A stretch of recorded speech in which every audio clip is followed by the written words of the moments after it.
Bienvenidos a Charlas Carrillistas, un espacio de opinión, de análisis, de controversias sobre temas nacionales e internacionales. En el día de hoy nos acompaña el doctor Pedro Cardona, político, economista y empresario venezolano, experto en el mercado petrolero latinoamericano y expresidente interino de la hermana República de Venezuela.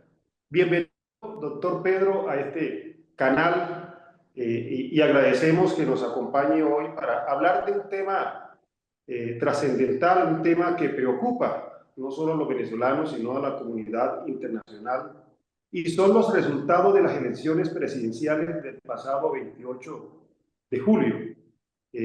La campaña de Edmundo González, en cabeza de María Corina, reveló las actas digitalizadas en las cuales se manifiesta que el doctor Edmundo González obtuvo 7.156.462 votos, que equivale al 67%, y Nicolás Maduro 3.241.461 votos, que equivale al 30%. Sin embargo, el Consejo Nacional Electoral venezolano le otorgó el 51% de esos resultados a Nicolás Maduro y lo proclamó como presidente reelecto. ¿Cuál es su opinión frente a estos resultados que han generado la controversia, el repudio, manifestaciones, frente a lo que puede ser un claro fraude electoral? Bueno, muchas gracias por la invitación y efectivamente creo que el tema es de una enorme trascendencia, no solo venezolana, sino latinoamericana y de implicaciones muy relevantes también hacia Colombia. Lo que ha ocurrido pues con la tergiversación absoluta y completa de los resultados del pasado domingo en términos electorales, pues no se puede calificar sino como un mega fraude, un fraude que ha tenido una dimensión que ha dejado perpleja a la comunidad internacional y desde luego, desde el punto de vista nacional, ha cortado, coartado la ilusión de un pueblo movilizado en todas las semanas anteriores, como lo hizo, e ilusionado, repito, con el rescate de la libertad y de la democracia en el país.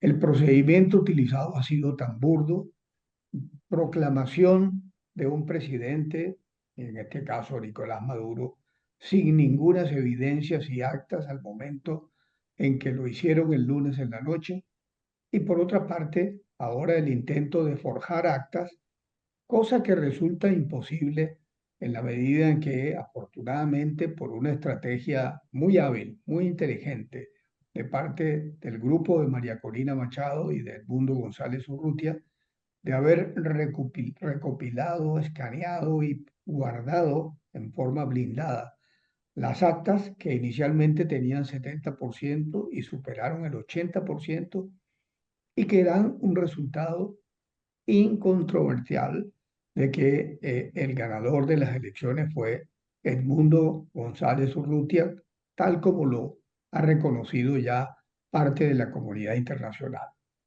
Esto ha sido, repito, un fraude de una dimensión colosal, vergonzoso y, desde luego, pues que tiene unas repercusiones muy importantes sobre toda la región latinoamericana, en la medida en que desde Venezuela pues se irradia mucho en el tema de la geopolítica latinoamericana. Yo diría Doctor también, Pedro, sí, cómo no. sí, yo creo que se está truncando la ilusión del pueblo venezolano y, por supuesto, de los países democráticos que queremos un cambio en Venezuela. ¿Cuál cree usted que va a ser el final de esto? Hoy encontramos pues, un régimen que está encarcelando a la oposición, reprimiendo a los jóvenes, y Sí. uno no ve, tal vez pierde uno como las esperanzas de que este resultado, que es la expresión viva del pueblo venezolano, hoy no se logre, digamos, cumplir. Pues a pesar de que no solo, digamos, ha ocurrido este megafraude, sino también que algunos países, digamos, aliados al régimen venezolano, tienen interés en que permanezca Nicolás Maduro. Es el caso de Cuba, Rusia, China, Irán, y las fuerzas también ligadas pues al Foro de Sao Paulo o al crimen organizado. Pero en este caso, ¿no? Es tan notoria la magnitud de la burla electoral que se ha cometido que es lástima que los organismos internacionales, por ejemplo la OEA, lamentablemente también con una abstención de Colombia, no haya podido aprobar ni siquiera una resolución en la cual se exigía la transparencia y limpieza de la presentación de las pruebas electorales, que tanto de parte del gobierno como también de la oposición, pues no se logró en el marco de la OEA en Washington, lamentablemente. Pero todo esto tiene, desde luego, unas repercusiones importantes, porque hay que reconocer que de consolidarse este fraude y de que continúe eh, Maduro en el poder, se produce primero un clima de desconfianza absoluto hacia pues, el respeto al Estado de Derecho, al fraude, a la ilegitimidad que tendría ese gobierno, sino también que podría darse un fenómeno de incremento del éxodo de la diáspora de venezolanos al exterior, cosa que afectaría directamente a Colombia. Hoy los análisis de la diáspora indican que no son 8 millones, son 9 millones de venezolanos los que están afuera, y que si esto se consolidara, cosa que deseamos que no ocurra, podría aumentar la diáspora venezolana a 10 millones de personas que se ven forzadas a salir del país por falta de condiciones. Y eso significa más del 30% de la población venezolana. Ningún país, ni siquiera en guerra, ha llegado a estas cifras de éxodo de la diáspora de sus ciudadanos. Y por otra Doctor parte, Pedro, sí, adelante. doctor Pedro, en este momento uno nota que la represión de las Fuerzas Armadas, que tienen todo el poder del arma de, para ejercer violencia, se hace contra unos ciudadanos inocentes. Da dolor ver cómo una niña de 12 años se enfrenta a la Guardia Nacional, a las fuerzas represivas y les dice: yo tengo 12 años, he tenido que dormir en el suelo, he tenido que sufrir, he tenido que luchar por mi vida, por mi subsistencia con mi familia, y estoy aquí parada frente a ustedes diciéndoles que no vamos a permitir esto.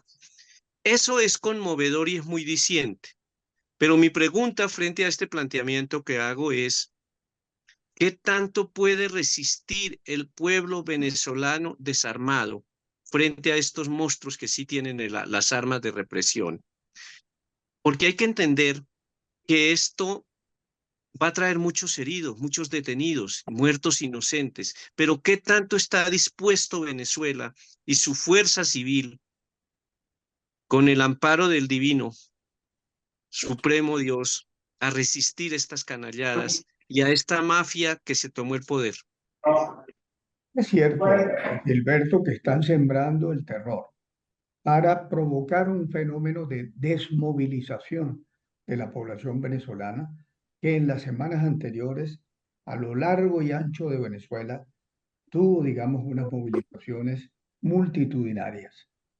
En este momento que hablamos, que estamos grabando este programa, en Caracas está ya actuando una movilización de oposición similar a la del jueves pasado. Yo tenía el temor de que al sembrar el terror, al provocar miles de detenciones y algunos muertos, más de 20 muertos, el pueblo podía amedrentarse y no volver a salir, desmovilizarse, pero lo que estoy viendo en imágenes en este propio momento hace ver que se ha perdido el miedo.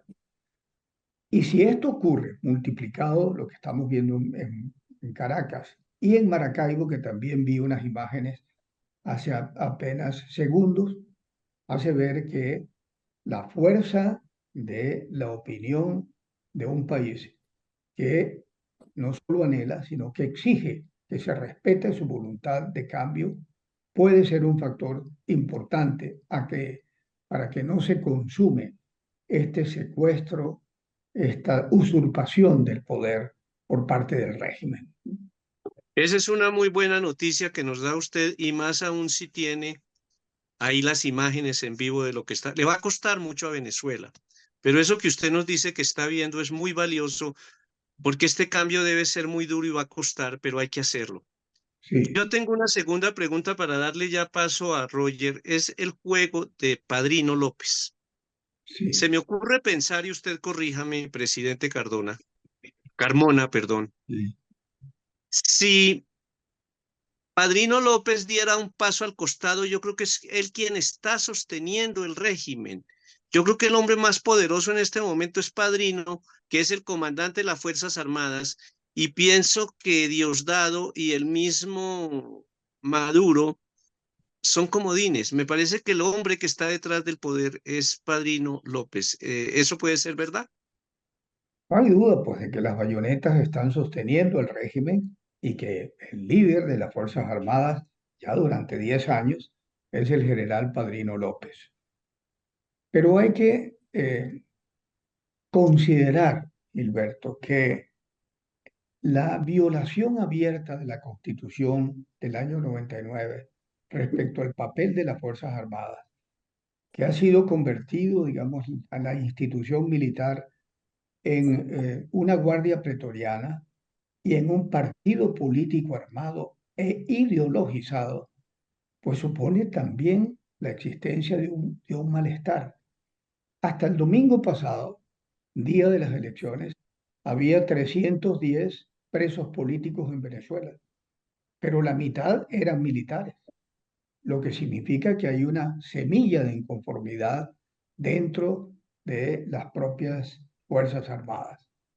Y por otra parte, porque los militares tienen que estar observando lo que verdaderamente fue impresionante, esta movilización nacional en los 4 puntos cardinales, y porque también los militares tienen amigos y familiares y perciben que hay una verdadera voluntad hacia un cambio, que en la medida en que sea por la vía electoral y que se reconozca, es la posibilidad de un cambio pacífico que allanaría el camino también hacia la recuperación económica de Venezuela, que es algo que el país está anhelando en la medida en que hay en este momento una situación de pobreza, de desnutrición y de caída de la producción, inclusive en el sector petrolero, que no es deseable, ¿no? Sí. Doctor Pedro, en esta coyuntura política internacional, el régimen de Maduro se aísla cada día más. Vemos que la Unión Europea, por supuesto, ha expresado su malestar frente a la usurpación, frente a estos resultados electorales. El gobierno de los Estados Unidos, Argentina, Uruguay y muchos países hoy sienten una desconfianza frente al régimen de Maduro que lo aísla cada vez más políticamente y por supuesto las posibilidades de restablecer la democracia se hacen cada día más complejas. ¿Es usted optimista de que estas movilizaciones ciudadanas y que la presión internacional logren persuadir a este régimen de Maduro de permitir una transición democrática? El apoyo internacional es fundamental, pero no suficiente. Ya hemos visto cómo en el pasado, inclusive con sanciones importantes y reconocimientos que se hicieron a la necesidad de una salida, de una transición democrática, pues no fue suficiente. Porque, repito, en el escenario venezolano no solo hay en este momento una controversia entre gobierno y oposición, sino que hay una serie de intereses geopolíticos internacionales, los de Cuba, los de China, los de Rusia, de Irán particularmente, además de las alianzas con la guerrilla colombiana, y con los grupos irregulares que ejercen claramente pues, actividad ilícita en el país. Pues no les interesa el cambio. Pero por encima de esas alianzas oscuras y por encima de esta presión, la generación de terror para desmovilizar a un pueblo, yo tengo pues la esperanza y confianza de que si se mantiene esta movilización como lo estamos viendo al día de hoy, eh, la vida de este régimen puede ser corta, puede ser el principio del fin. Y desde luego Y sin la duda, orden de prisión contra María Corina Machado, si es que eso se materializara, generaría más bien un ambiente todavía mayor de protestas. y sin duda alguna, Doctor, uno de los países más afectados, perdón, doctor Gilberto, en esta crisis que se está presentando por el problema migratorio que pueda generar es Colombia, los países vecinos con quien tenemos, por supuesto, unas relaciones comerciales mucho más estrechas, unos temas de seguridad alimentaria, de seguridad en general. Sí. Eh, digamos, si no se permite un proceso de pacificación, un proceso de transición, de que se permitan conocer las actas y los resultados que eligieron a Edmundo González en este debate electoral, yo creo que va a ser un proceso crítico y complejo en los próximos meses o años, no sabemos. Sí, pues la expresión muy clara, ¿no?, de parte de la oposición de que las actas de que dispone, que son más del 80% de las actas, son absolutamente incontrovertibles, ¿no? Están escaneadas con todos los datos y lo que no puede hacer el gobierno es falsearlas. Entonces, a pesar de que dicen que hubo un laboratorio donde han trabajado hasta un grupo chino en la elaboración de actas pues forjadas, sin embargo, creo pues que esas pruebas son, como digo, pues imposibles de invalidar. Lo harán, lo intentarán, pero ya dan de entrada una deslegitimación muy profunda al régimen. Y desde luego, como ya decíamos anteriormente, que esto tiene una importancia significativa para Colombia. El mejor escenario para Colombia es que haya un cambio en Venezuela. Permitiría primero la recuperación de las relaciones comerciales, la apertura de inmensas oportunidades de negocios para la reconstrucción del tejido productivo nacional y por otra parte detener y revertir más bien el flujo migratorio de venezolanos hacia Colombia, porque en la medida pues en que eh, se modifiquen las condiciones tan precarias que hoy se tienen, pues bueno, se revertiría, habría un retorno de muchos venezolanos que están en Colombia y en el mundo, que es parte también de su recurso y talento humano. doctor Pedro, en su pensar, hablo en su pensar en lo personal, son tres personas quienes ostentan el poder en Venezuela. Habría que negociar con tres líderes para que abandonen el poder en un eventual triunfo de esta movilización popular, que además sería un ejemplo, la movilización popular, porque es un pueblo luchando contra las armas y derrotándolo. ¿Usted qué piensa que va a pasar cuando triunfe ese movimiento popular? ¿Qué hará Maduro? ¿Se entregará? ¿Se irá a Turquía donde dice que tienen su patrimonio? ¿Qué hará Padrino López y qué hará Diosdado Cabello? Porque recuerde usted que sobre la cabeza de Diosdado Cabello, y recordarle esto a quienes están viendo nuestra entrevista, y sobre la cabeza de Maduro hay 10 y 15 millones de dólares de recompensa que ofrecen los Estados Unidos por su captura por ser legítimos dirigentes de un cartel del narcotráfico. ¿Usted qué ha pensado que puedan hacer ellos tres en el momento en que se les derrumbe su poder, que se va a derrumbar tarde que temprano, pero de verdad sea más temprano que tarde? ¿Qué ha pensado Sí, usted que van a hacer ellos? cómo no. Solo agregaría, Gilberto, que son algo más de tres. Ahí está pues Maduro, su esposa, que tiene una cuota de poder importante, el general Padrino en el mundo militar, los hermanos Rodríguez, Jorge y Delcy Rodríguez, una vicepresidenta de la República y el otro presidente de la Asamblea Nacional, y por supuesto el poder electoral, este señor Amoroso, que es un militante activo e incondicional del régimen, y ese grupo, digamos, 5 o 6 personas. Pero las fortunas que han salido del país, que se han generado y han salido del país producto de la corrupción, son incalculables. Solo la de Tarek El Aissami, recuerden, se cuantifica en 23.000 millones de dólares. Es decir, la malversación y el saqueo del país puede ser de cifras superiores a 600.000 millones de dólares. Es decir, Pero fortunas. mi pregunta, doctor Carmona, Sí, ¿qué piensa usted que harían? ¿Para dónde sí, se iría Maduro? ¿Lo sí, capturarían? Bueno, si lo capturan le va muy mal. ¿Hacia dónde haría? ¿Qué harían ellos? ¿Cómo negociarían su salida? ¿Cómo se le ocurre a usted que sí. pueda hacer eso? Y es un tema en el cual hay mucho debate, ¿no? Hay personas que piensan que deberían rendir cuentas y otra corriente de pensamiento es tragarse algunos sapos y que se salgan del país y se vayan de alguna manera pues, a disfrutar sus fortunas en el exterior. Siempre se habla de que un lugar, porque no piensan en irse a Cuba, sino que podría ser Turquía, tampoco Rusia, no hay pues condiciones climáticas pues, que sean atractivas para eso, pero se habla de Turquía.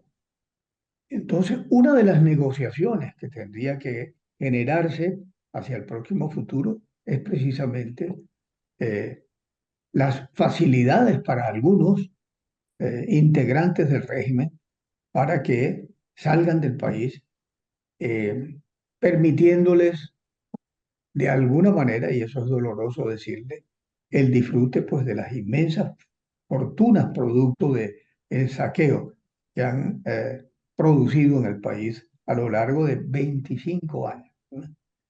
Imagínense, Gilberto, que solo la que fue enfermera de Chávez, que fue por cierto extraditada de España a los Estados Unidos, se calcula que ella solamente tiene una fortuna mayor de 1.000 millones de dólares, ¿no? El jefe de Tremendo. seguridad de Chávez, otro tanto, también está extraditado a los Estados Unidos. El pollo creo que se llama. El pollo sí está en Estados Unidos, extraditado también, ¿no? Entonces Ujú. son muchas las fortunas y bueno, y es parte de una negociación que es compleja y donde hay algunos principios y valores pues eh, que hay que defender, pero a la vez enfrentar la realidad de que en la medida en que tengan algunas garantías, algunos de este grupo minúsculo, pues será más fácil eventualmente la transición. Sin duda alguna, doctor Pedro, que este es un régimen con unos niveles de corrupción y de autoritarismo extremos, y se requiere que ya se dé esa transición democrática en el pueblo venezolano. Así que queremos a usted agradecerle por permitirnos esta entrevista desde España, que nos regalara parte de su tiempo para tener unas reflexiones sobre lo que puede ser el futuro de Venezuela. Deseamos lo mejor para los venezolanos y esperamos que esta represión, estas muertes, se puedan evitar en un proceso de transición pacífica y se reconozcan los resultados electorales del pasado 28 de julio. Muchas gracias, oye, por la invitación, por los buenos deseos. Y me consta la angustia que este tema está generando allá en Colombia, porque he recibido numerosísimas llamadas telefónicas, ¿no? De gente angustiada, preocupada, dándole un seguimiento a esta grave crisis. Y como es obvio, no solo solidaridad con el pueblo venezolano, sino conciencia de las implicaciones que tiene sobre la geopolítica latinoamericana y sobre Colombia. Y hay que hacer un reconocimiento a María Corina, creo que es una mujer Valiente. valerosa, es una líder valiente que a costa de su propia vida ha logrado enfrentar un régimen de represión, de muerte, que está encarcelando a los opositores. Sin duda que hay que hacerle un reconocimiento grande a esta mujer valerosa. Sobre Absolutamente. todo, Roger, y para despedirme, algo que reflexioné mucho con la columna que tuvo a bien enviarnos el presidente Carmona, la forma tan astuta como acorraló al régimen. Porque hay que decirlo, ya para despedirme, el régimen tiene las armas, pero realmente están acorralados. Y quien sacó las actas de votación como lo planificó fue María Corina. Fue una manera muy inteligente y muy sagaz como lo hizo. Yo creo que ella sabía, doctor Pedro, Sí, que iba a pasar esto del fraude y se preparó para enfrentarlo. totalmente, no fue una cosa improvisada, muy pensada y estratégicamente muy audaz y valiosa, ¿no? Bueno, pues muchas gracias a ustedes por esta grata Gracias, doctor Pedro conversación. Cardona, por este espacio, por permitirnos aquí intercambiar opiniones y reflexiones, y de verdad que los mejores deseos al pueblo venezolano. Y agradecer al doctor Gilberto que nos ha acompañado en esta entrevista internacional. Muchas Gracias, gracias a doctor todos. Reyes, por la invitación. Encantado.